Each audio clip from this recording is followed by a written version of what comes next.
1. 중국을 견제해왔던 미국.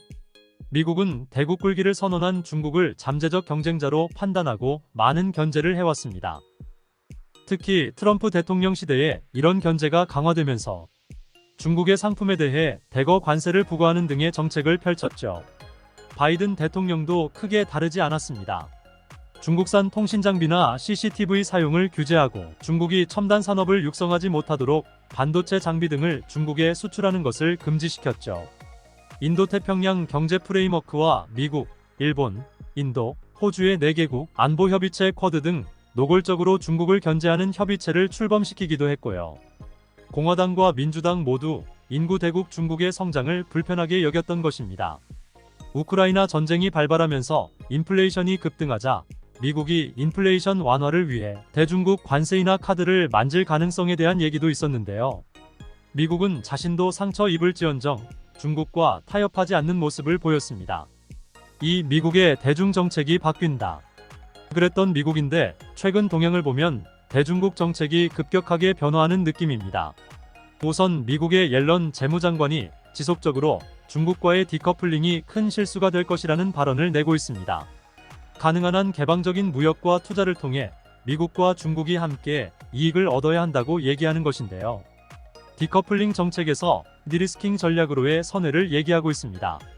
중국을 봉쇄해서 무너뜨리는 것이 아니라 중국의 기술이 미국을 위협하는 것만 견제한다는 것입니다. 이는 6월 19일 미국 국무장관 블링컨과 중국 시진핑 주석의 회담에서도 다시 확인되었습니다.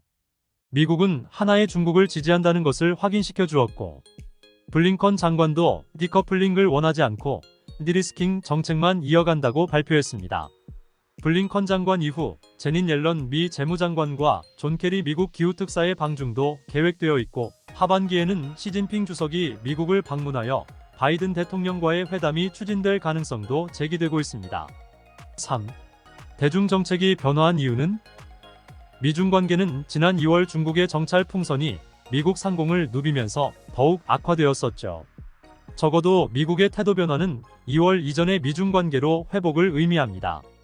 경쟁과 갈등이 있지만 대화 채널은 정상 가동한다는 것이죠.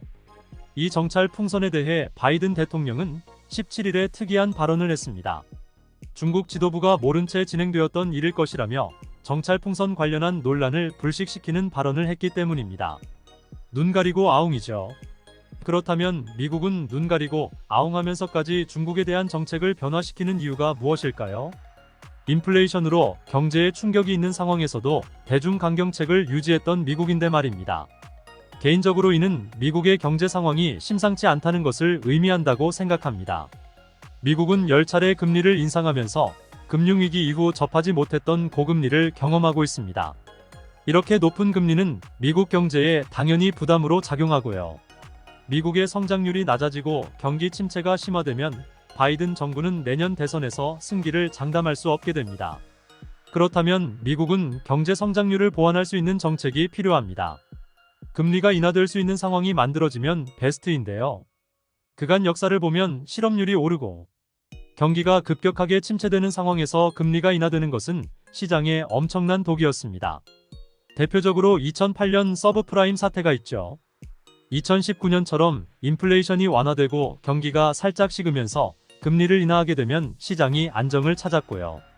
그렇다면 미국 정부 입장에서 추구해야 하는 것은 단순한 금리 인하가 아니라 경제가 연착륙하는 과정에서 금리가 인하되게 유도하는 것이 필요합니다. 조건은 두 가지죠. 하나, 인플레이션은 완화되어야 한다. 둘, 미국의 경제 성장률은 급격하게 꺾이면 안 된다.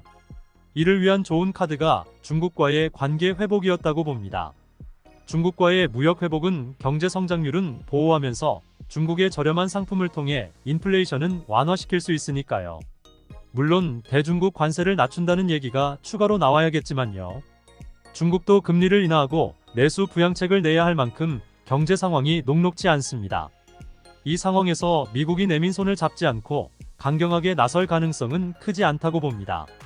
물론 미국이 첨단 산업과 무기 산업을 계속 견제하고 대만 정책에 대해서 간섭할 것이기에 갈등이 완전히 봉합되는 것은 아니겠죠. 하지만 적어도 올해는 다시 갈등이 격화되면서 미중 간 관계가 악화될 가능성은 높아 보이지 않습니다. 이를 보면 미중 갈등의 피해를 입었던 기업과 업종을 살펴봐야 할 것 같습니다. 대표적으로 면세, 카지노, 게임 업종이 생각이 납니다. 중국에 직진출한 기업들인 임플란트, F&F, 더네이처홀딩스 같은 의류, 코스맥스 같은 화장품 원료 기업들이 일단 떠오르네요. 댓글로 다양한 아이디어들도 주시면 감사하겠습니다. 다음에도 좋은 내용으로 찾아뵙겠습니다. 전자공시생 블로그에도 좋은 자료가 많으니 많이 방문해주세요.